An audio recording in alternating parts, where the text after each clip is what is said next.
folks. This is SDM Associate Editor Amanda Reed, and I'm here with Jonathan Rainbow, Director of Operations at Rapid Response Monitoring, and our 2021 Manager of the Year for the Monitoring Association's Monitoring Center Excellence Awards. Jonathan, thanks so much for sitting down with me. Really happy to have you here. Absolutely. Thank you so much for having me. Yeah, of course. So just starting things off, what does a typical day at work look like for you? Well, there is no typical day, right? Every day is always a little bit different. But for me, I'm going to focus on a couple different sides. The first thing is that I essentially help oversee the entire operation here in Syracuse. We have two facilities, one in Syracuse, New York, one in Corona, California. I focus mainly on the Syracuse office and obviously make sure our communication with our Corona office, especially on the operations side, is strong and consistent. So that'll be kind of the first side of my day, is always checking in with our team managers, our operations supervisors, understanding the daily traffic, service levels, staffing, kind of just getting a rundown, but more so being there to support, answer any questions they might have. Provide any guidance. In the alarm industry, alarm traffic is always something that is going to be a little bit different day to day, hour to hour. So I try to be as tied in as much as possible, which includes processing emergency alarms or taking inbound phone calls if needed. That's something that's always been important to me to continue to do no matter what, so that I know what our specialists are doing. I can give proper guidance and direction because I'm actually still doing it myself day in and day out. Awesome. The other part of my day is I'll focus a little bit on is with our workforce management team and our operations hiring team. So I help oversee both of those groups. The workforce management team is focusing a lot on our forecasts, our staffing, and kind of preemptively planning for the weeks and months to come. So I like to check in with them daily just to see what they're working on, how things look. Because that information then is shared with our hiring team. I also help oversee that group as well. So I kind of just make sure both groups are talking, communicating, I'm providing consistent direction, information, and then feeding that information back to our whole management team. So kind of like a full kind of circle, closed loop every day. Some days I can't do it all. You know, if there's different things going on, different meeting with our customers, our service providers, that's also a large part of my day. Someday that's more than others, depending on their needs and different integrations that we're working on. But that would be the last side that takes up, kind of the full picture of what my day would look like. Incredible. Awesome. How would you describe your leadership style, and what do you think makes you Central Station Manager of the Year? That's a good question. I would say my management style, at least if I were to define it, I hope my employees would agree, is that I try to manage through education and support, and allowing them to grow in their various positions once they have the knowledge and the education they need to be successful. I think that we have a lot of great people that work here at Rapid, and I have a tremendous team. When I accepted the award, I didn't know that there was going to be a speech. I didn't know that I was going to have to say a few words. And the first thing that came to mind when they asked, when I thought of who to thank was, my team. And, I wouldn't be where I am today without their support and the way that they go about their day. And a lot of them, several of my team managers, I've worked with for over 7 years. So we've been a team for a very long time. And not only do I support them, but they're able to support me and help me grow in my position, and also understanding how to learn from different things. And ultimately all of us can kind of grow together. But my leadership style, I would say, is a lot of support and being knowledgeable of what they're dealing with as much as possible. I think that the alarm industry, compared to other industries, is fairly unique, meaning it's tough just to walk into management positions here. It's tough just to be a supervisor. You have to really know the job. You have to know how to handle an emergency alarm, how to dispatch PSAP, how to notify contacts. And if you don't know that, it's very difficult to be successful in our position. So I try to stay as in tune as possible, make sure that they have the knowledge and education, and then support them as much as I possibly can. So I would say, in a nutshell, that's kind of how I think of leadership and how I approach day to day. Awesome. And what are some of the core principles you work by? I know you have a certificate from the Disney Institute Employee Engagement Program.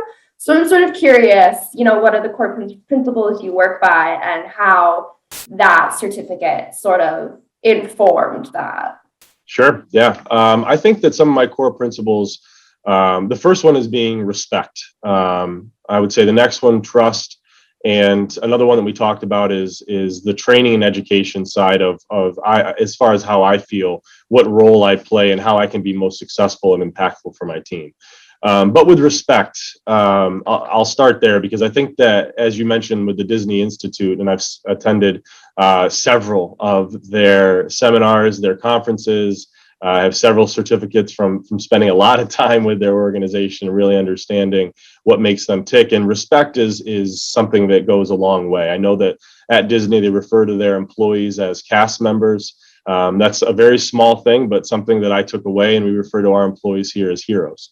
And I think that having that respect level both ways is extremely important.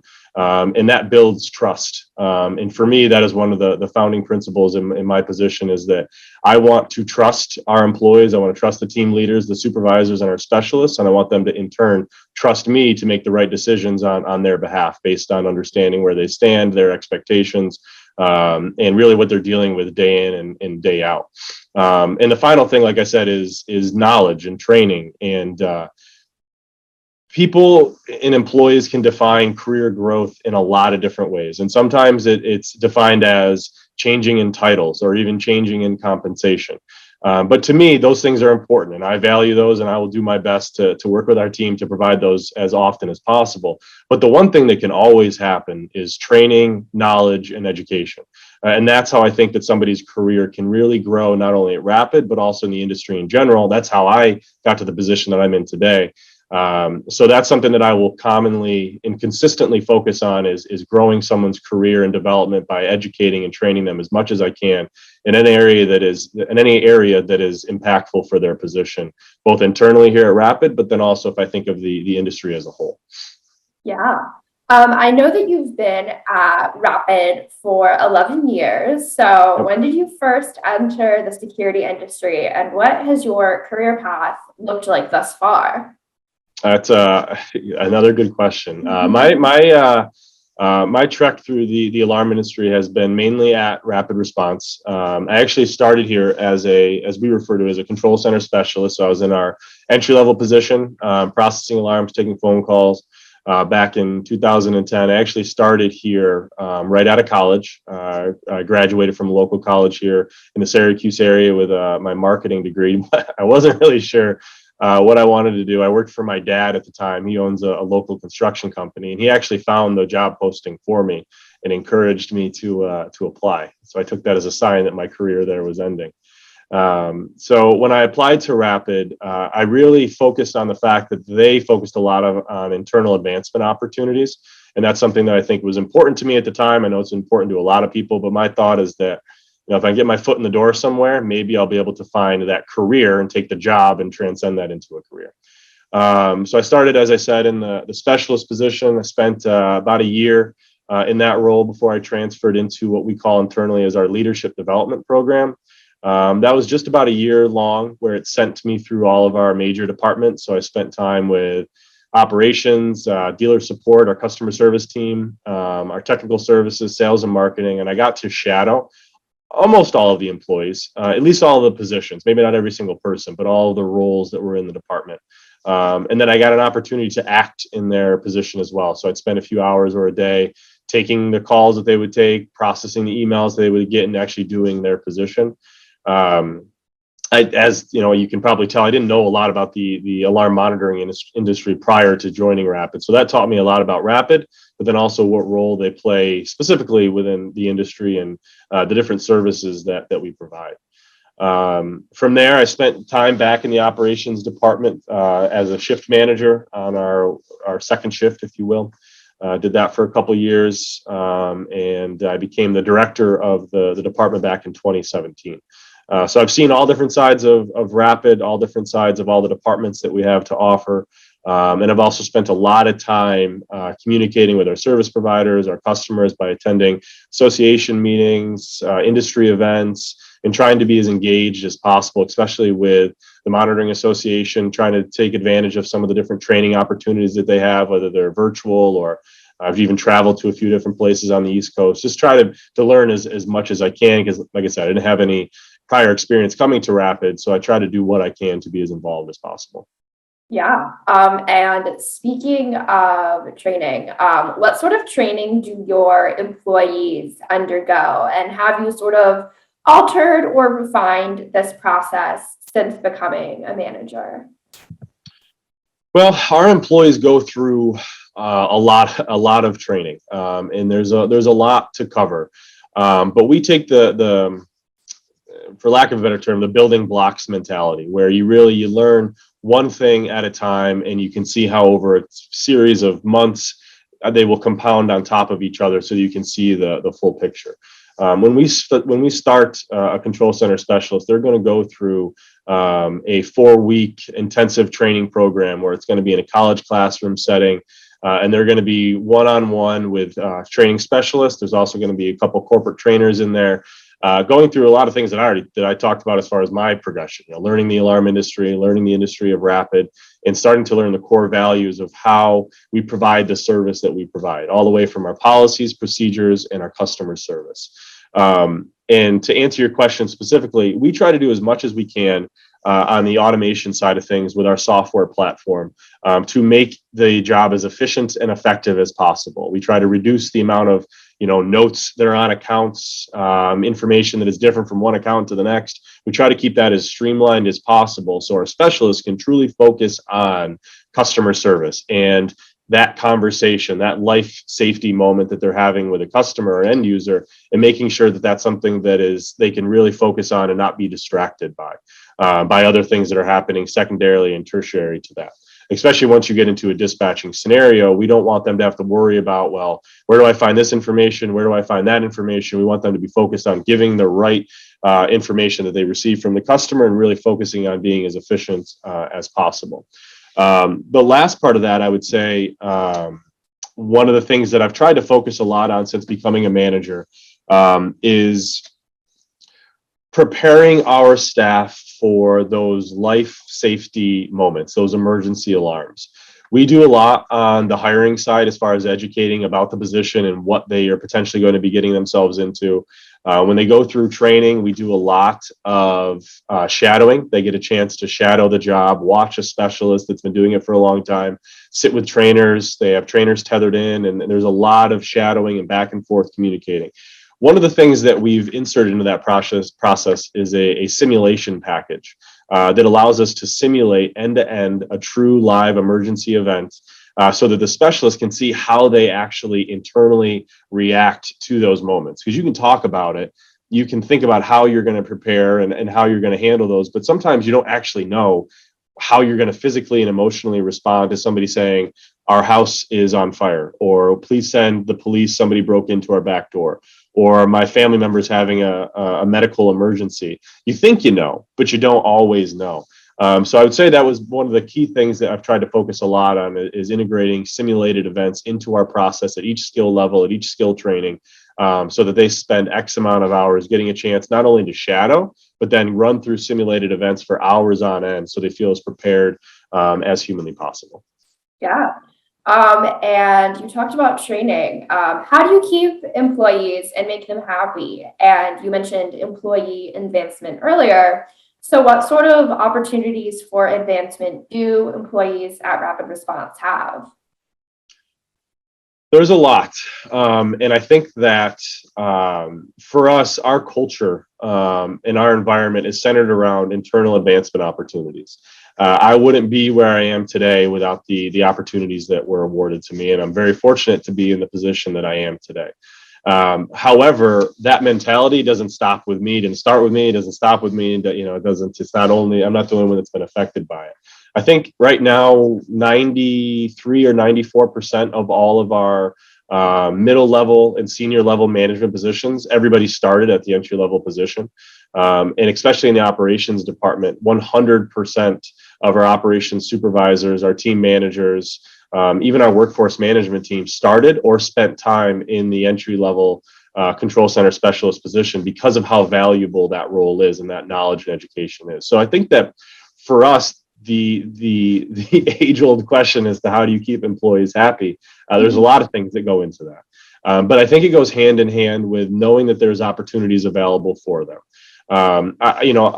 When we start a new training class and I meet with them, one of the things that I often say is that we are well aware that there aren't many people that grew up as a kid wanting to process alarms, wanting to be a control center specialist, or even went to school for that. There's a lot of degrees in education that is transferable and it's similar, but it's not necessarily to be in that position. So we understand that. We know that people have, and our employees have career aspirations. They have previous experience, previous knowledge, and maybe their education will ultimately drive them to want to be in training or to be a supervisor, or maybe to be more on the customer facing end as a customer service representative or sales and marketing, whatever it might be. We acknowledge that, and we acknowledge that by creating a career path for each individual. We have a mentorship program that they'll work with when it comes to working through their supervisor, their team manager, and not only focusing on the day-to-day and doing the best job they possibly can in their current position, but also then tying that into the future and how they can think about what their future has to hold and what we can do to help them get there.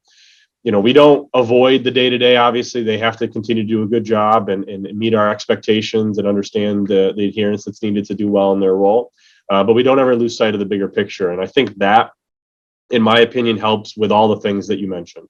Keeping employees happy. Obviously, retention is extremely important. Attrition is important. Morale, with dealing with the life safety and emergency situations that we do, morale is huge. So I think the number one thing that we'll do to focus on is understanding what their career goals are, what their aspirations are, and then as leaders, what we can do to help them get there. Yeah.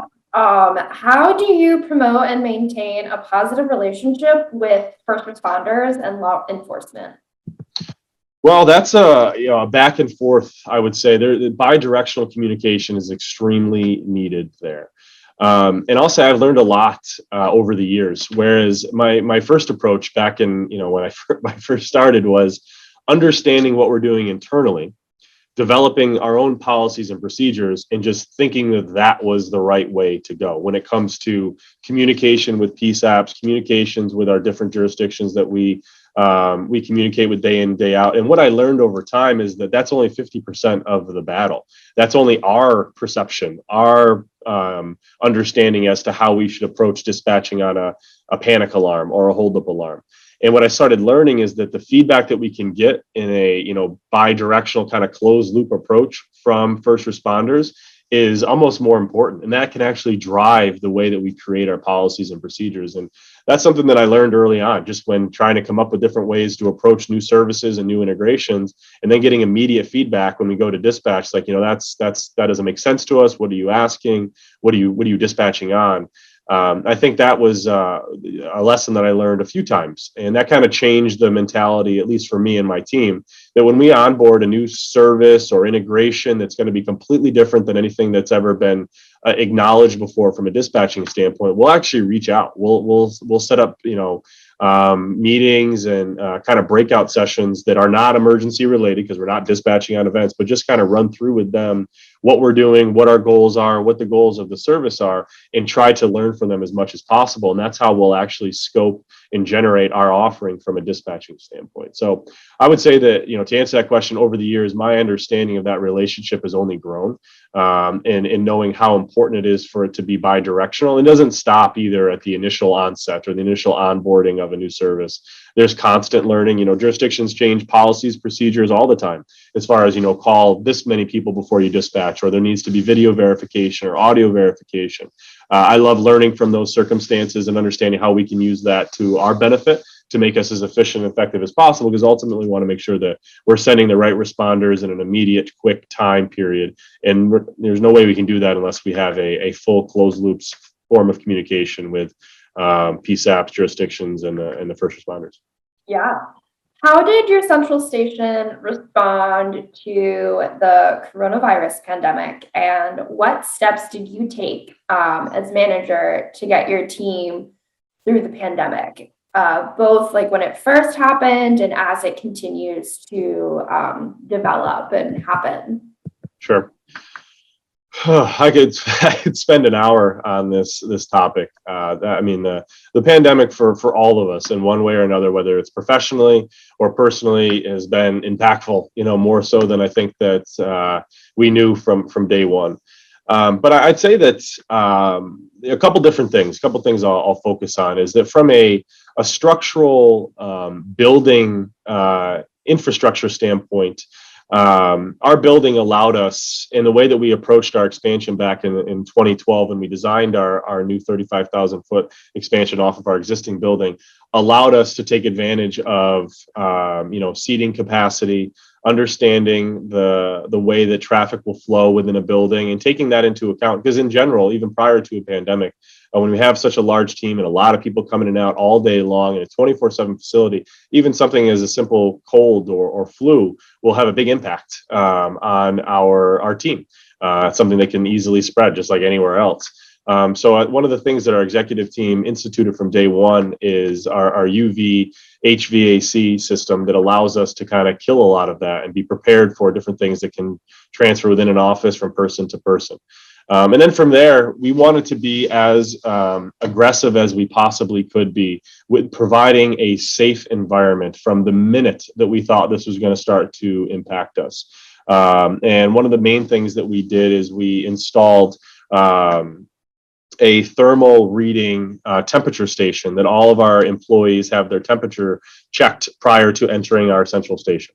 And that's huge. At the time when we first started with the pandemic, that was one of the leading reasons or causes as to symptoms, if you will, as to somebody maybe could potentially have it.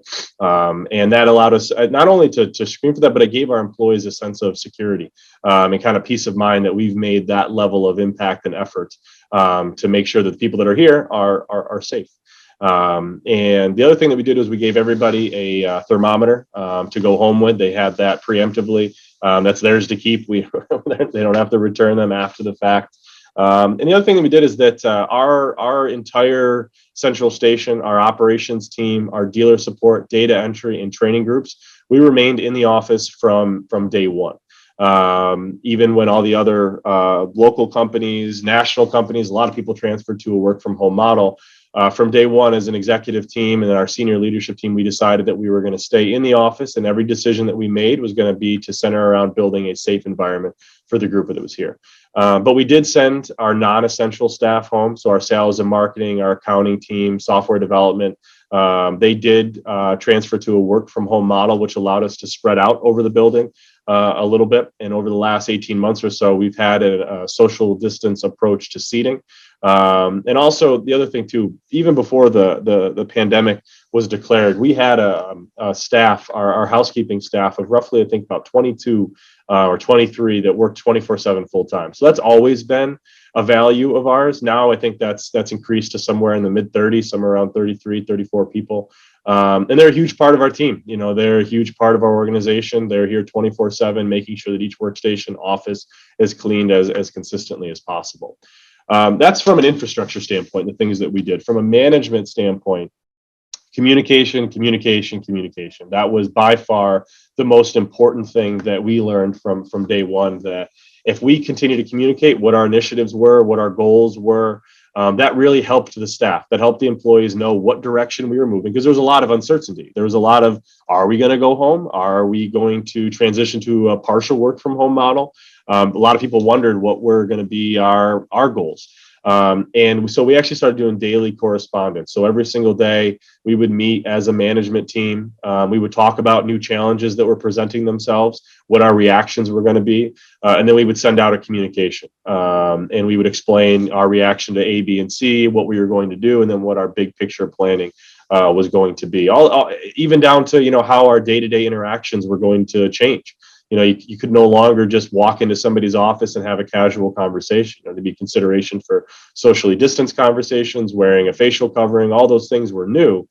So we spent a lot of time in detail and understanding what that communication looked like. So I would say from a management standpoint, not only communicating, but kind of back to what I said before about bi-directional communication, I met with as many people as I possibly could, and I still continue to do that to understand what are your questions, what are your concerns, what is going to stop you from coming to work. When you do come to work, what are you worried about? What are you not worried about? What are your peers worried about? Because I can guess, we can guess, and our team can come up with what we think we need to focus on. But really, it's the people, it's our employees that we value and want to understand what was important to them, and that would kind of drive our actions and our communication. Yeah. And how is your central station operating now, almost 2 years into the pandemic? What adjustments are you making as this new normal develops? You took the words right out of my mouth. The new normal. We've kept a lot of things that we initially started with in place, as far as the using the thermal scanner for temperatures. We still do temperature checks throughout the day. There's still social distancing when it comes to seating. We still do face masks and facial coverings in both of our offices. But I think that we've learned where the limitations are. We've learned the value of being socially distanced and following the guidance, whether it's at the federal or state or CDC level. It's changed, it adjusts, but we just change and adjust with it. We don't act like experts. We don't, think that we're experts when it comes to knowing the best way to handle. But what we do is we follow the numbers, we follow the guidance.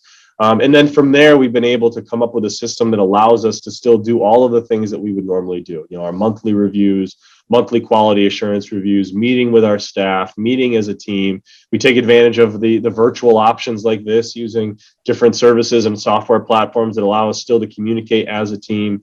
But that's the world I anticipate us living in for however long is needed. We still do a lot of communication. Obviously, it's changed a little bit from encouraging people to stay home if they don't feel well, encouraging people to get tested if they don't feel well, then into talking about the knowledge and education behind vaccines and boosters. We just try to be in a place where we provide as much education as we can. Our staff is an educated group. They do their own research. They do their own, knowledge, have their own knowledge base, I should say, but we still want to be in a place to try to share as much as we possibly can. We want to be responsible, and we want to be there to be supportive as humanly possible. And I think that's allowed us to maintain an in-office model. I think that's allowed us to maintain the customer service that we provide today. Obviously, there's been challenges along the way. But I think communication and kind of keeping that same mindset as we move forward will be extremely important. Yeah. And what are your future goals, both for yourself and for your team? Well, I think that for myself and the team, they kind of go hand in hand. In general, Rapid Response is growing, and we're growing not only from an account-based standpoint, but also our teams are growing as well.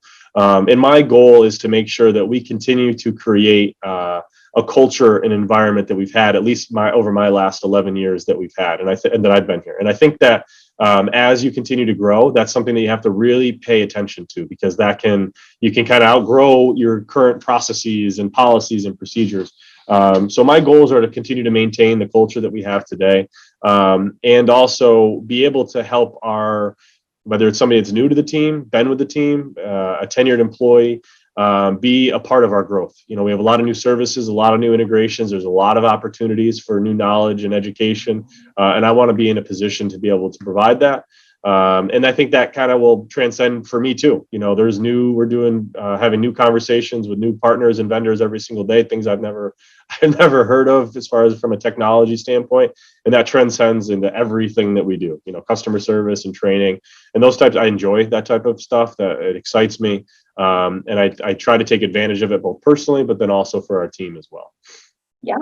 And is there anything else that you wanted to add? No, I think that's it. I think my long-winded answers covered all the topics. I do appreciate the time, though. I appreciate you having me here and being able to talk about a lot of this. And I think that I enjoy these conversations, but every time I'm in them, all I really think about is our team here and how proud I am of the work that they do, the work that we do as a group, and how I think that'll transcend for the future. Yeah. Well, Jonathan, again, thank you for your time and congratulations on your win. It was a pleasure talking to you.